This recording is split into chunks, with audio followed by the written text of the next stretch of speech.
So you see that now. They have paint and sip parties, so you kind of have these parties with adults where they'll get together and it's kind of not paint by numbers, but they'll show you how to do a certain art project, and you'll come and you'll have wine or cheese and you do these paint projects because we're trying to reclaim that part of our creativity. So these people pay money to do that. Why can't you just have like Lunchables and juice boxes and Capri Suns? I mean, we could do that, but I guess it doesn't make it makes it less adult. Why cheese and wine? Because that's what adults like to do. Well, It's I'm fancy. intolerant. So You also can't have wine because you're a kid. Yeah, I know that. I like the idea. So let's have a paint party with Lunchables and Capri Suns. Welcome to Living in 3D Power. Discover your truth, discern your path, determine your power. I'm Dr. Amber Sessoms, and together, let's unlock our power, build authentic connections, and foster collective liberation. Hey y'all, welcome back to episode 24 of Living in 3D Power. This week's episode is a reflection, a remembering, a reclaiming. Recently, I had the honor of holding space for the brilliant Brian King Prolific Hickman II during his exhibit, Because I'm Black. It wasn't just an interview, it was an invitation to witness, to reflect, to feel. One of the lines that he said has lingered in my spirit since that night. You are abundance, not because of what you produce, but because you exist. Whew. That truth hit everyone in the room hard. And as someone who spent years untangling worth from productivity, and as a wife, a mother raising daughters who are creatives in their own right, trying to help them believe that they are already enough, it was the reminder that I needed in that moment. So in this episode, Emma and I sit down to reflect on what it meant to be in that space together, what it meant to see ourselves, our joy, our creativity, our belonging reflected on the walls, and what it looks like to raise children who don't wait for permission to be free. And before we get into our conversation, make sure you hit that subscribe button or like button. Now let's get into it. It's me, it's me, it's me. It's me, it's me, it's me.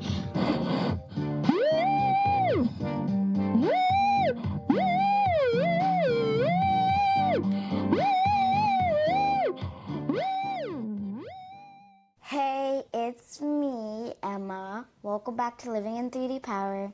And today we're going to talk about art.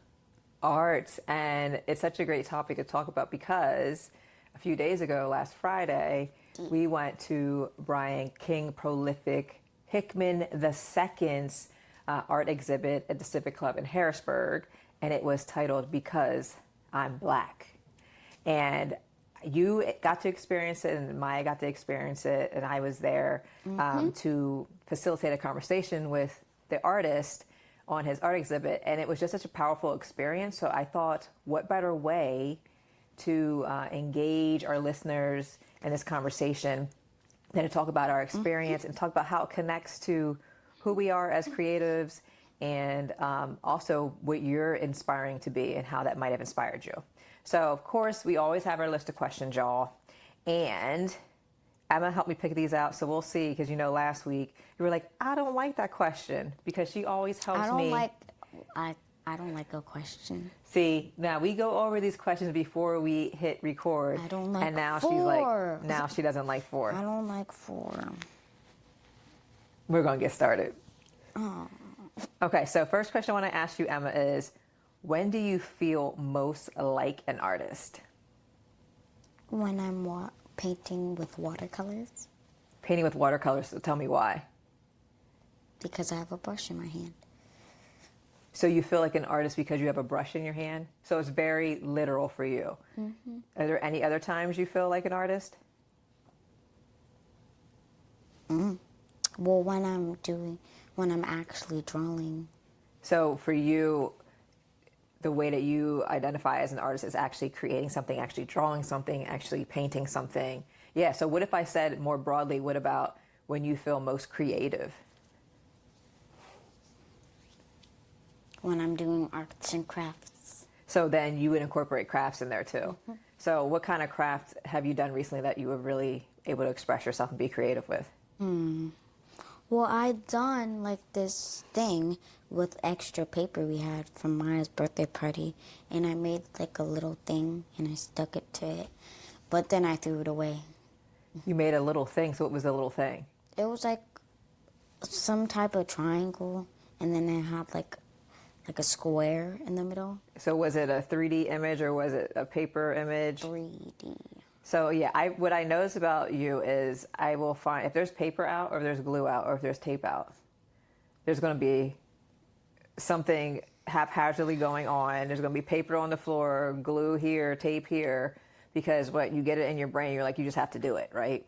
You get inspired, you have an idea, and you're like, oh, got to go make it, got to create it, right? Because yesterday I was like, can you please get the paper in the dining room? Why do you always look at this camera? I'm telling all your business. Is that what that is? But that's a creative, right? You kind of get excited and you buzz with imagination. And you're like, I have to do it right now, which I think is going to be really cool when we start talking about King Prolific's work, because he started out really young. And he said in his grandmother's attic or the third floor, him and his brother, and they would just create and create and create. And I think giving our children and even ourselves places where we can just create just for the sake of creating helps us be more human. So I think that's awesome, even if we make a mess sometimes. Now it's looking at the camera at the same time. Okay, so do you want to go back and forth with the questions, or do you want me to ask you all the questions and you ask me? That might be a little, I don't know. What do you think? Go back and forth? You want to ask me to ask you all the questions first? Okay, so the next question is, when did you realize you were creative? You already asked me that question. Well, I asked you, I brought in the first question, when you feel most like creative, but this is like It's when you the same first thing. realize it. You think so? So when did you first realize that you were creative? Your first memory, you're like, wow, I'm actually a really creative person. Preschool. Preschool? Do you remember what you were doing? I think we were like making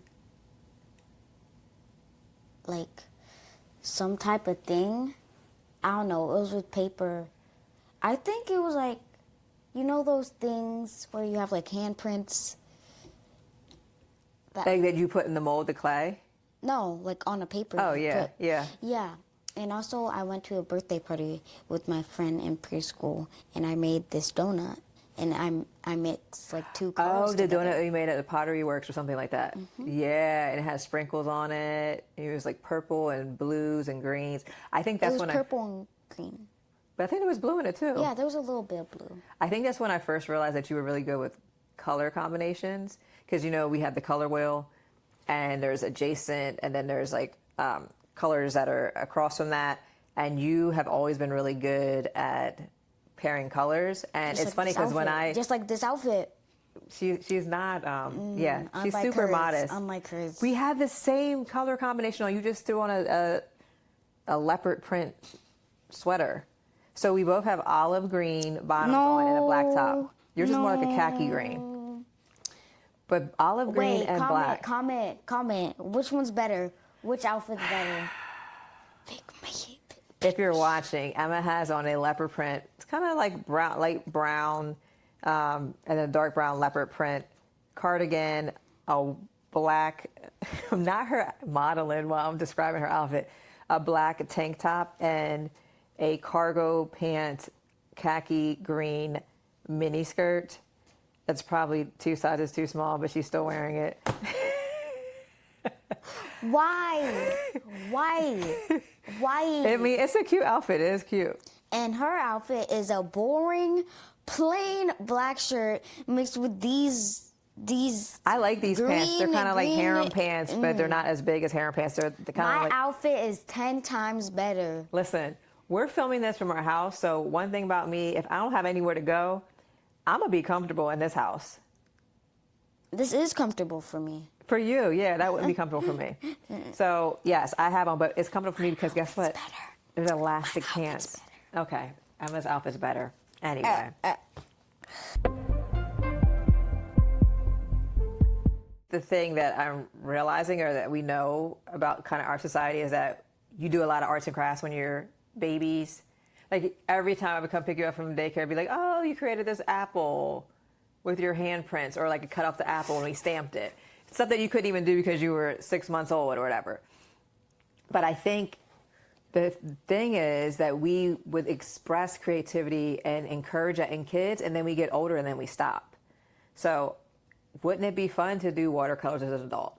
So you see that now, they have paint and sip parties. So you kind of have these parties with adults where they'll get together and it's kind of not paint by numbers, but they'll show you how to do a certain art project, and you'll come and you'll have wine or cheese and you do these paint projects because we're trying to reclaim that part of our creativity. So these people pay money to do that. Why can't you just have like Lunchables and juice boxes and Capri Suns? I mean, we could do that, but I guess it doesn't make it makes it less why adult. cheese and wine? Because that's what adults like to do. Well, It's I'm fancy. lactose intolerant. So You also when can't have wine because you're a kid. Yeah, I know that. I like the idea. So let's have a paint Lunchables party with and Lunchables and and Capri Capri Suns. Suns.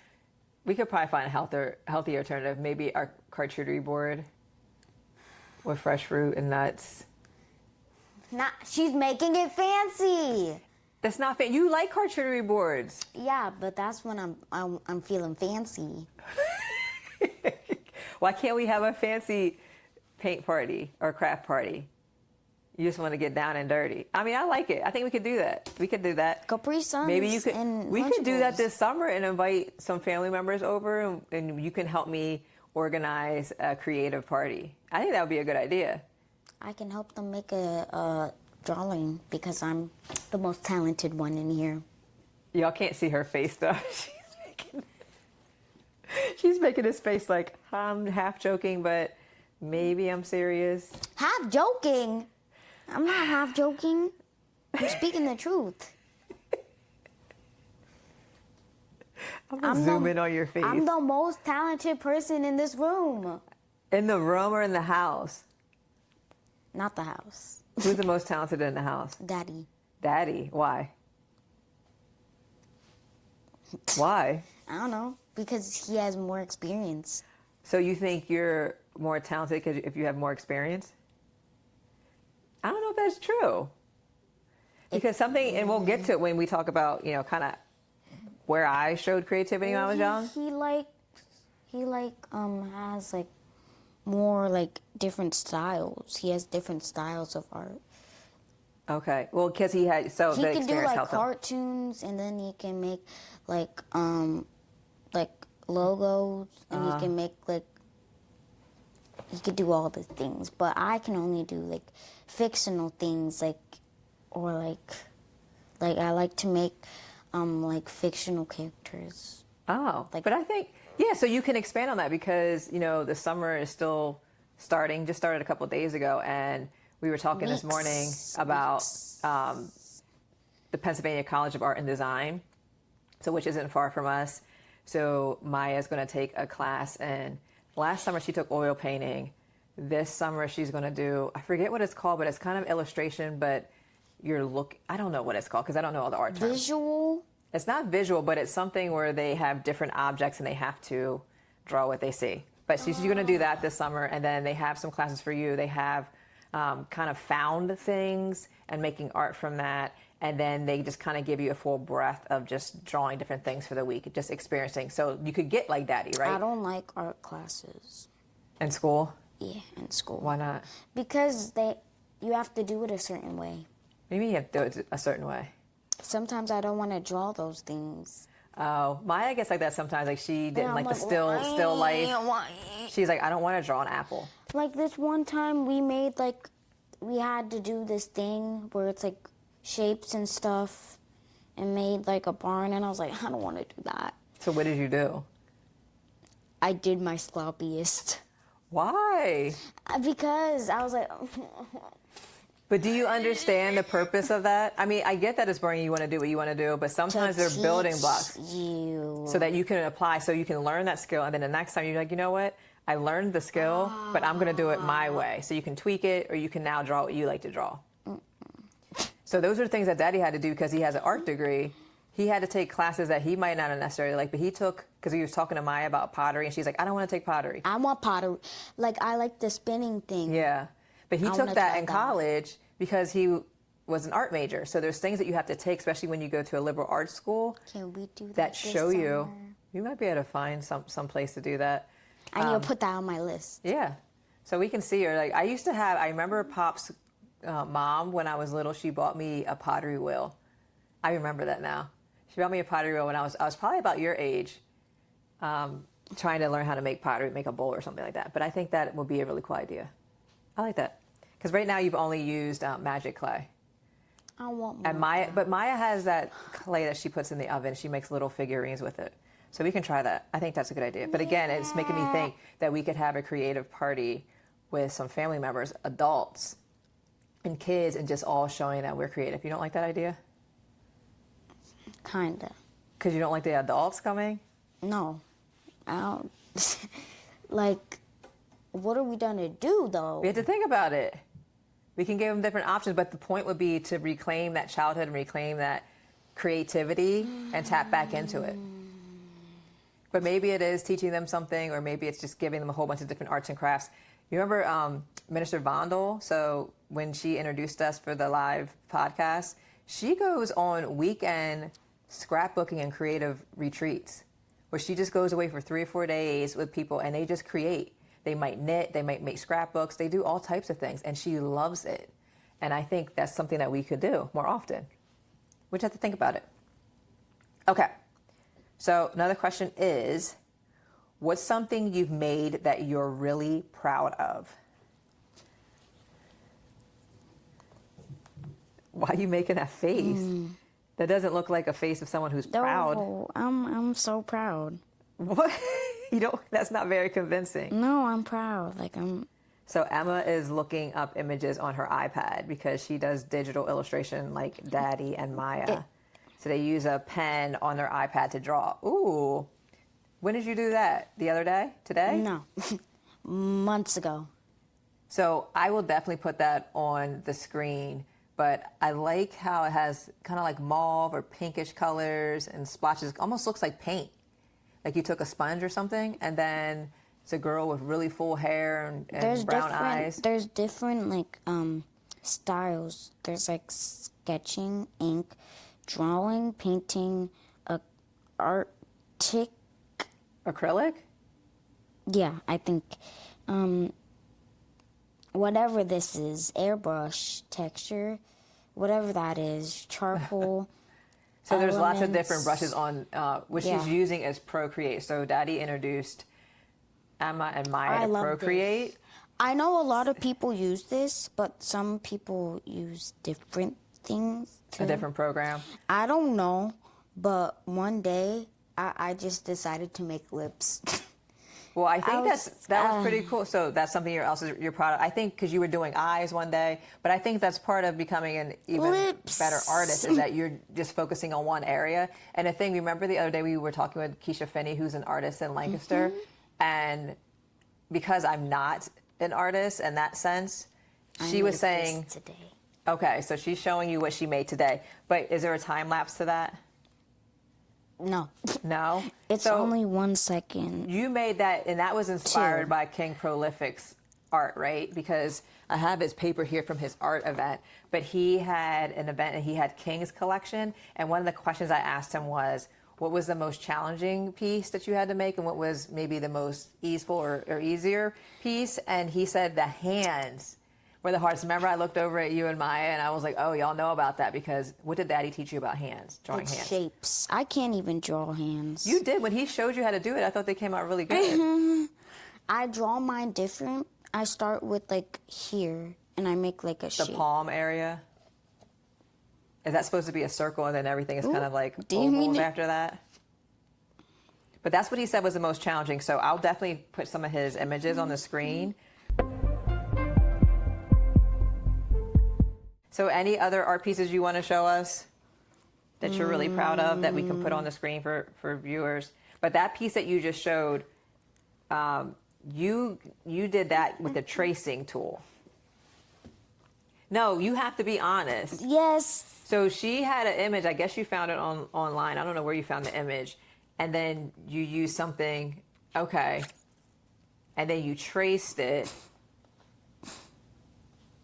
And I think that could be, I remember when I was little and I would start to draw people, you would look at the person, right? I would look at a magazine image or a picture. I'll trace it. And then, yeah, we had those. Remember, we talked about it before in the podcast, and you're like, what are you talking about? I was like, a light box. And you're like, what the heck is that? Huh? But that's where we had to put the paper on, and there was a light that came through so that we could see and we'd be able to trace. But that's one way to learn technique. Abby. Oh, when you did your series for it. And I'm not even finished.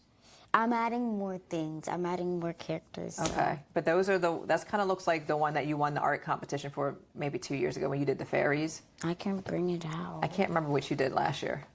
I did like rainbow. Three rainbows. Okay. I'll go get it. You don't have to. I want to. Okay, well, Emma's going to go to my office and get her artwork because I have a blank wall in my office and I keep saying I'm waiting for the perfect pieces to put on my wall because in my dining room and in the basement I have a wall collage of images. And because of Brian's art show, King Prolific's art show, I bought one of his pieces and I can't wait to hang it in my office. And here she comes back. I won first place for this. Well, they had different competition or entry points, and hers was digital art, and she did, I think it was called the Flower Girls. This was last year's? Mm-hmm. So what Emma did was she has different flowers, different ethnicities, different races, and she did flowers on the eyes, right? Mm-hmm. So we'll definitely have to put that up. But yeah, that was a really cool idea. So she did that all digitally with the iPad, and then I just print them out, and she puts it in a frame. The 3 Flower Girls. That's what she titled it, the 3 Flower Girls. I think it's great. So I don't see a lot of young people doing digital, so I think that's a really cool. Start doing it. Yeah, I think it's really neat. It's actually less mess, parents, but it can be pricey because you have to get an iPad and the pen, and those pens can be. A good pen is going to at least cost you $100. And if they're responsible and they don't lose it or break it. Oh my gosh. I didn't say anything about you losing it or breaking them. But you knew I did it. You just told on yourself. Yeah. But you told on me first. Okay, I think there's one more question. So if you could ask King Prolific one question, what would it be? How do you get the paint to look like oil paint? Yeah, because you remember we came in, so the cool thing about his exhibit and the whole experience, and because he's so creative, when we came into the space, he was painting a live model painting, and I asked Maya what medium he was using, and she said oil paint. And then we talked to Keisha Finney, and she goes, actually, it's acrylic, and there's just something you add to the acrylic to make sure that it dries slower, because acrylic paint dries really fast, right? Mm-hmm. And Maya likes to use oil paint, but then I got nervous because Keisha's like, oil paint is really toxic. And I'm like, Maya, are you opening your window when you're using it? She's like, yes. Yeah. And she's like, you don't want to get it on your hands. But also the other thing she said is acrylic paint is much cheaper. Because I remember when Maya took that oil painting class last year, it probably was an additional $200 just to buy the supplies on top of the class. It's a little expensive. So I think that's a great question for King Prolific because I would love to know as well, and I think Maya would too, how can she use acrylic paint? Because one, it's healthier, it's more cost effective, and make that look like oil paint. I like that. So good question. So we're going to toss that to you, King Prolific, and looking forward to a response for that. If you want to give out your trade secrets, I don't know. Okay, so you have some questions for me. What was your favorite part of listening to King Prolific speak? I think, well, even leading up to it, what we were talking about, stop making a face. When he called me to ask me to hold space and to talk with him, it was the fact that he does so much, he outpours so much to us. And this was an opportunity for him to receive that love back. And it was also an opportunity for them to realize that he wasn't just a quote unquote artist. He has a lot of wisdom. Like, he was dropping nuggets, chicken nuggets of wisdom. And you know how everyone was like, woo, woo. They were shouting and like clapping, and like he got standing ovations. And I think that was beautiful to watch. And something afterwards, he said someone or people were coming up to him saying, yo, I didn't know that you had bars like that, or I didn't know that you had so much wisdom like that. But if you think about his art, it's not just aesthetics. There's a meaning behind it. So as I was reading some of this, so thinking about the event details, the questions he was asking, what does it mean for Black people to feel Black? How is one's perceived value weighed in their existence? Is it determined by how much space they are able to take up? Is there room in a society for them to be generously considered, or are they only humanly recognized by a proximity to privilege? So he's asking all these questions, and I love, like, there's a whole thing just on his event details of just questions, which I love because I love asking questions, which is what we do every week.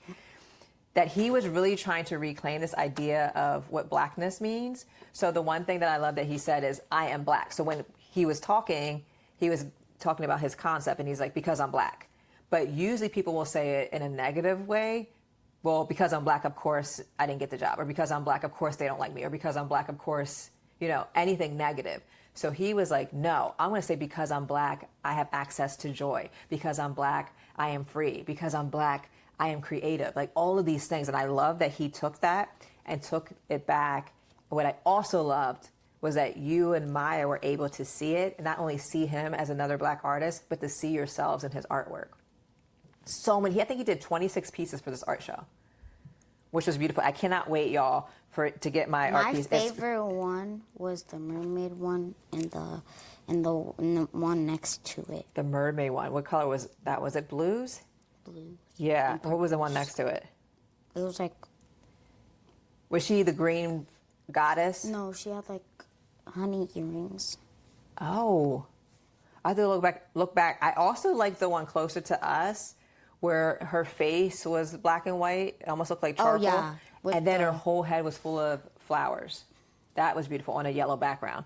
So I just think his work, and what also the cool part is even you'll see in your own work and even Maya's work, and how you evolve over time and you get better over time, and how you get more nuanced, or you get more creative in what you do. His work has changed so much through the years, and I think it's really cool to watch how your artwork has changed and how his artwork has changed. And also, he does something really cool with his art. What did he do at the end? Well, he did the piece downstairs. He finished that piece, and then he brought it upstairs and did what? Fire. He almost lit it on fire. So he does something with art, and he was inspired by some other artists that he saw do that. So I love that he's always thinking and creating ways to be different and be unique, and to also experiment. Maybe it doesn't work, but I'm going to try it. So I really love that. I think that's what I would think. My favorite part was definitely people seeing him in a different light. All right, you got another question for me? Yeah. What were you like as a kid when it came to art or writing? Okay, so this is the thing earlier when you said something about Daddy's the most, he's the best artist in the house because he has the most experience. But something Daddy said to me was, when I was little, was, you were actually better than me at my age, that I was. And I just didn't stick with it. I stopped probably when I got into middle school, but I remember being in elementary school and having, I think it was a sunflower that I made. It was like Van Gogh. They framed it and hung it on the wall. And I thought that was amazing because it was one of the most prized things in the school. They framed my artwork. So it was, I remember me and Emmanuel Gabriel Michael. Oh, they do that at my school. Yeah. Too. So if it's really they good. do like the best art piece, and they hang it on the wall throughout the years. Yeah. So but I had mine framed. It was there permanently. So that was a really big deal. So I think that's when They have it there permanently too. Yeah. So I think like that was really cool. And then I also have some stuff because, Grandma's always she keeps everything, and I have bins for each of y'all with all your artwork in it. So you're going to get this too when you get older and get in your own place. I'm giving you all your stuff back. But she gave me back stuff. What year was this? So this is actually, I think, where I started realizing that I loved to write. I don't think there's a year on it, but it must be middle school, because look at that cursive. I wish I could write that nice now. But we had to write a story, and this is how many pages? 10 pages. And I created this story, The Most Beautiful Princess. And I remember when she gave this to me, and Daddy read it, and he's like, this could actually be a children's book, Amber. This is really good. And I probably did this in middle school. So what was her name? Princess. Ionika, I think was her name. Her two sisters and her parents lived in Funami. Funami was a beautiful kingdom on the tip of Africa. Their castle was in the center of that kingdom. Ionika's father, King... Look, I can't even... How did I come up with these names? Anium was ruler with her mother, Karna, at his side as the queen. So I wrote this whole story... And I don't remember what the story is about, but when your dad read it, he's like, this is really good. You should make this into a story. And maybe I still will. Maybe that's something we can do. But you look, it has pictures. It kind of reminds me of, what's the movie? Moana? I don't know if it really, but look, there's like the hearts, I think, missing. The heart of the feet. Yeah, come back, the man yelled, come back. Ionika was now safe from the he-devil's powers. She took the veil off of her face and headed onward. The evil witch's screams were unbearable. So I created this whole story. And I think the other thing, how I expressed myself. So writing was something which is coming full circle for me now because that's something I need to continue to work on. But here's my biggest escape was they still have JCPenney's around the country, but they had JCPenney catalogs. You've never even seen this. They're like this thick. They would come and they would have everything in there from furniture, shoes, clothes, toys, and I would sit for hours and look through the JCPenney catalog and plan my whole life. What was my house going to look like? What furniture would I have? But I would also... Was it accurate? Oh, I don't know because it was so long ago. I think you know what? That's a good idea. Mm-hmm. I don't know if mid-century modern was in back then, but you know what? Maybe. But the other thing I would do, I would take the pictures that I would see in there. So they don't know if they had wedding dresses in there. Wash you. And I would draw. Wash you what? What? Where's her hair? That's her hair right there. It's slicked back in a bun for her wedding. Oh. Because she's wearing a veil. So this was 1993. So I would draw 13. what I would see. So I would have, this was a bridal gown. And then I would do prom gowns. So what is this? Party dresses.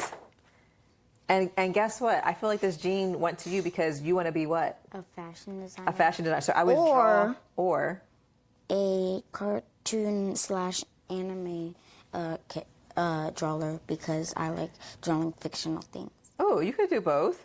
I think that's possible. Yeah. I think it's both. Don't ever limit yourself or try to put yourself in one bucket. Yeah, because my friends want to do like 5 different things. But what's wrong with that? Yeah. So I think you just go where Like, your heart's leading you. I want to be a dress designer. I want to be a nail artist. I want to be... Well, now you hear But people talk a lot about being serial entrepreneurs. What? So that they have multiple. Cereal? So mean that they're doing multiple different things that they enjoy. So our friend Kima, I forget what he went to school for, but he now does marketing. But he has a PhD in education. So I'm just thinking about all those things. Like, you don't limit yourself. And then even thinking about Brian, King Prolific, who you saw the crystal that he had on the table with the copper wire. So he also does spoken word. He doesn't limit himself. He's always trying to find ways to show his creativity. So why not? If you like those things, I think the gift is, how can I find ways to evolve that into maybe something that I can do a little bit of all? Because I have like pictures of like fictional things, and my style is kind of like anime, so. Yeah, I think that's good. And just keep at it, and you're going to get much better, and then you'll experience other things. But this is funny looking at these. This was all a period of oh no, some of them went to August. So it looks like I started in March, and I went to August. So I think I've always been creative in that sense, and then life happens, and you get away from it. You have kids. Yeah, but why stop? So I just find new ways to be creative now and getting back to it. Like what? Like what? Like what? So create writing. You don't think writing's creative? So I'm burning Kind of, today kind Toni of. Morrison candle from a woman, a candle maker, or chandler. She makes candles. Leslie Salago, I think I'm saying her last name right. And my friend Brandy put me on her because she makes, she's a black candle maker. I'm always trying to support black people and black women in their work. And she makes candles. And this candle is Toni Morrison. Toni Morrison is a creative, was a creative. She's one of our ancestors now. And she was a writer. So you don't think writing's creative? I just showed you the whole story I created. When you think about, how do you think those stories start with? Not to me. Well, not to you, but that's what I'm saying. Like, but writing is absolutely creative. Poetry, you heard Evita Colon, Poetic Soul Queen, that night do poetry. You heard, what was her, Kita P. Music sing that night. Maya Angelou. Maya Angelou. She said, I told her, like, Evita, I told her that you said she sounded like Maya Angelou, and she said that was the highest compliment. But that's being creative, right? So poetry is a form of writing, but spoken word is a form of how you express it. So there's all different kinds of creativity. I think we limit ourselves thinking creativity is just right, the stroke of a pen or a brush. And it's really, we are innately creative people, and we can find ways. People decorate, interior decorators are creatives. They figure out ways to decorate houses, right? Hair designers, they're creative. Fashion designers are creative. You. I'm not a hair designer. She's a nail thing, whatever, a nail tech. I'm not a nail tech, but I She do like to create. is. Just, you know what? I thank you for bringing that up because I haven't done my nails in a couple weeks, but that was My a nails way. are growing. I means you're not haven't biting them. bit them. Yay! And also, what do you have on your hand? That's another creative thing. Henna. Who did your henna? Keisha Finney, artist Keisha Finney did your henna at the Juneteenth Freedom Jazz Fest. And it's beautiful. So there's so many different ways to be creative. This podcast is a form of creativity. So don't ever limit yourself and think what creative is. That I'm gonna take over. She is. She has some ideas. Okay, so I think there's lots of ways. Yeah. So do you have another question for me? I have two, I think. Okay. Yeah, I have two. Do you think art could change the world? Yes. So part of my dissertation, I focused on, I talked about this with Brian when we did the interview, mundane, so everyday things. Art means a lot of things. Art means a lot of things. Art is political. People a lot of times will use that as an avenue to get people to think and expand their thinking. Toni Morrison was one of those people, right? She would write a novel, but I thought she was a singer. No, Toni Morrison is a novelist. And then I want to say Toni Morrison did poetry, y'all. Did she also do poetry? Prose? But she... I think I'm thinking of someone else. Yeah, you have to think, let me know who you're thinking about. But Toni Morrison used her novels as a way to critique this world and to also center Black people, much like Brian centered Black people in his artwork, that she was unapologetic about that, saying there's so much focus on how dominant culture, how white people see us, and she wanted to reclaim that and say, I'm speaking directly to you, Black people. I'm not speaking to white people, because a lot of times in our artwork, remember I asked Brian a question like, how do you navigate that when you want to do something, you have this creative license? Remember sometimes I'll be like, oh, you sure you want to do that? Or like someone want to critique it? He says, you have to give me freedom to design it the way I want to design it. So Toni said, I'm not worried about what white people or dominant culture people that have money think about my work. I am doing this as a love letter to Black people. And that's what he did. And I think there's a freedom in that. There's also the idea it's not going to be for everyone. And guess what? I don't have to make my art for everyone, but it's a declaration and a love letter to them. So I definitely think it changes the world. There's people that do it for war protests. There's people that do it, they co-opt, or what they do is they take the McDonald's arches sign, because that's art. McDonald's arches, those golden arches, they'll co-opt that and show and critique it to be like, this food is unhealthy. Yeah. It is, even though you like it. I like it though. But they'll do things like that. It'll take everyday things that you might see, symbols that you recognize without the words, and they'll use that as a critique of culture. So there's definite ways, and what it does is it's an easy entry point where you get someone in like, oh, I'm just admiring the art, and then you're hit with, ooh, I didn't think about that. So I think art is a beautiful medium to change the world, and I think what we're seeing right now in the way that this world is unraveling at like disastrous rates is that we have to come back to our creativity. Now is the time to create. We talk about being freedom dreamers. Our ancestors have always dreamed in the new dreams, have always seen ourselves where we should be, not where we are. So what are we going to create in this moment right now when the world is, they're literally bombing everyone and people are The scared. president is a poop head. Yeah, that's true. That's a very nice way to put it. Yeah. So, and this is the thing when you have people in power that don't care about people, or they're always just being selfish and thinking about themselves. They don't think about the after effects, about the generations to come.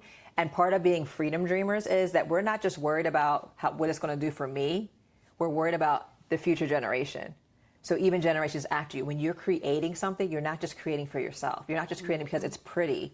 You're creating to liberate people and build community. So yeah, I think it definitely will change the world. And I think we're going to see more and more of that. Last question. Last question. What's the most powerful thing you've ever created with your words? Since now you know that words are creative, even though you didn't think they were. You know what? Not to me. But when you read books, you're like, oh my gosh. Songwriters, that's writing. Isn't that inspirational? Isn't that creative? R&B. That's all writing.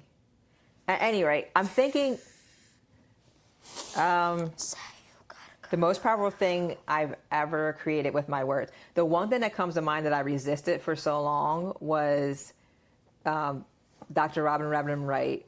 Remember my chair for my dissertation? We've been in her house. She loves you. She's obsessed with you. I was pregnant when I was in the program with her, so she's known you the entire time. And she asked me to write this article based off of COVID and Black Lives Matter and so the dual pandemic of COVID and how it's impacted Black people. And at first I was like, I don't want to write it. I was so angry writing it, and it took me a while to wrap my head around it. And she also said, I want you to incorporate your own lived experience in there. So I think COVID was hard. COVID was really hard. Because And then I didn't get to go outside. you didn't get to go And outside. I didn't get to see any of my friends. And I had to do, You did kindergarten online. yeah. That was really hard. So Daddy was working from home. All three of y'all were at home doing online learning, and I had to go into school. And I was like, how the heck am I supposed to go into work? So we were worried about getting Mask sick. time. It was awful. But I wore a mask until second grade. you were the only one. You were like, Yeah, I don't want that. My friends were like, why are you wearing a mask? Because I don't want to get sick. Right. And that was okay. And I was like, she's going to wear her mask, and let her wear her mask and stop talking about her. Yeah. And we still have masks, like, because we stocked up. But I think the Just thing. just in case. So the whole point was, like, we talked about COVID. I talked about COVID, but I also talked about George Floyd and how it started this whole resurgence of Black Lives Matter. And also now here we are 5 years later, and the backlash is like we're swinging so hard the other direction where we want to take anything that has to. At least COVID is over. Well, you know what? Kinda. I had my mentor, one of my favorite professors, died of COVID last year. What? So it's still, and he was really healthy. I mean, he was older, but he would still bike. He was really healthy, but it's still, it's still out there. It's just not as deadly as it was because people are Yeah. getting vaccinated. Because, like, it used to be, like, crazy. Yeah. We couldn't even go outside. Right. So there was a lot. So I think the time when she asked me to But write at that, least I had Kibo and Hero. we did get them a little later on. But I think the powerful thing for me was it gave me a chance to process the trauma that I went through and how people hurt me and the work that I try to do. And I had to get it on paper. And then I also had to go back and see what happened to those people. So all those people that meant harm for me, it didn't turn out too well for them. The one guy that had me on the radio station, he blasted my name on his national radio station.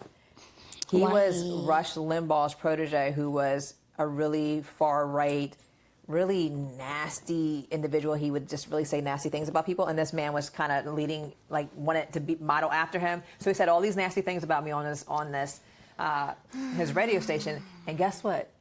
He ended up getting fired because he had a hot mic one day and he was talking about Joe Biden's son. So he ended up getting fired. What a hot mic is like he thought his mic was off. but he was actually on air. Yeah, so he ended up So getting fired. everyone heard The him. superintendent from the school got fired. School board president was run out. So all these things happened. So I think the power was it was one of the first times had to channel my energy and channel my rage and then use it to actually produce something. I remember people responding back and saying, "Ooh, that was powerful, that one line there." I think I said something like, "This is not racial theater and I'm not," kind of like your gesture, "I'm not here to perform for you." But that was the time. And then I would say this big old book right here. Y'all can't see that maybe, but The merging of the personal and the collective. it says the collective, kid. The merging of the personal and the collective was my dissertation. So 360 some odd pages. Too but many pages. No. Yes. But I think because that was my first I time. can only read 120 pages. Well, when you get older, you'll be able to read more. So those are, I think, are the things, the powerful things, because I was able to center other people's voices and Black women's voices, and it helped me to learn things. So that's where I really learned that education isn't just in textbooks; it's in everyday conversations, which is why I talk. I learned so much from you. Oh, thank you. Oh, thank you. Thank you. So I think that's the last question. She But learns everything from me. this girl's so modest, y'all. So we're gonna close out this episode a little different. No we're gonna chicken nugget wisdom. Well, you know what? You always got chicken nugget wisdom, but I think you're going to drop it in these 60-second free flows. So I'm going to say 3 lines to you, and you're just going to fill in the blank. Okay, You ready? Being a creative means. that doesn't make sense. Being a creative. A creative, I mean an artist. So Daddy calls himself a creative. So because it's not just art and painting. Creatives, we talked about writing, singing. There's so many things. So being a creative means. Gotta be quick. That's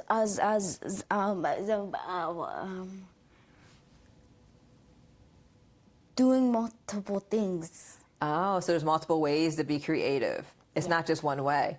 And I think we talked about before, God created us. Created trees, grass, squirrels, minnows, dogs, people, all these different things, so vastly creative. Right. Then our creativity isn't just focused on one thing, right? There's multiple ways to be creative. I love that. So that would also Created the heavens and earth. look at you, Genesis. But I think that's a really good point. So creative is doing multiple things. Don't limit yourself to one thing. Okay, next one. What I want to create next is A painting. I'm surprised you said that, because you know what I thought you were going to say? Because what's on your bucket list that you want to create this summer? A dress. Oh, that too. You want to create a dress, so And a pottery. and pottery. So yes, again, multiple things. And the last one is the world needs my creativity because. If no one was creative. Think about you. Oh. It needs your unique creativity because. I can create different things for people. How would that help people? The world needs it because how's that going to help people? I don't know.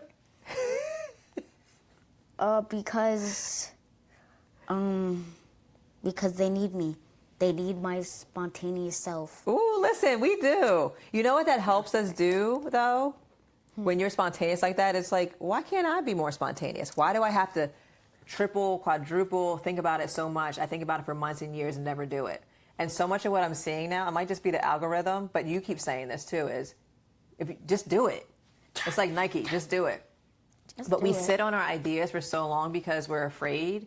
And you're like, Don't no, be be spontaneous afraid. and do it. And I think it takes a amount of courage and some cockiness to be like, I'm just going to try this thing. Because if I don't, then what happens if I don't? Then you're just gonna be sad and be like, what? And wish I would have done that.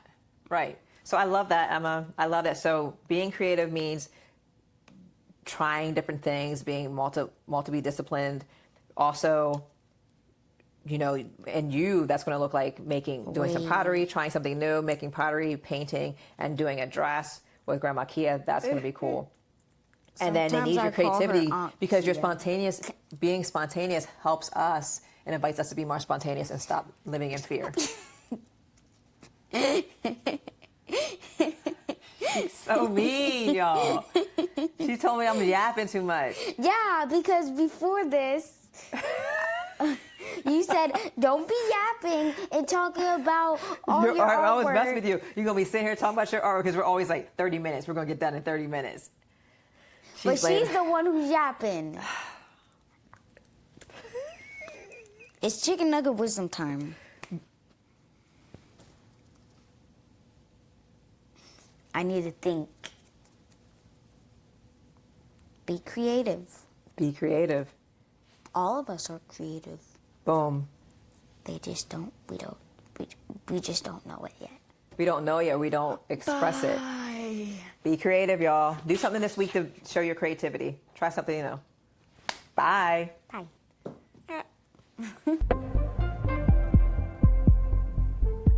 So, you know, sometimes you walk into a space thinking you're there to listen, but you leave realizing you've been seen.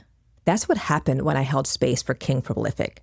And that's what happened when I looked over and saw Emma and Maya's eyes light up. They didn't just watch Black art. They remembered that they are, in fact, art. And Emma said something that stayed with me. All of us are creative. We just don't know it yet. Right? That's the kind of wisdom that stops you, that reminds you of what you've buried. And then King Prolific offered this. A lesser version of me doesn't have a price tag. Preach.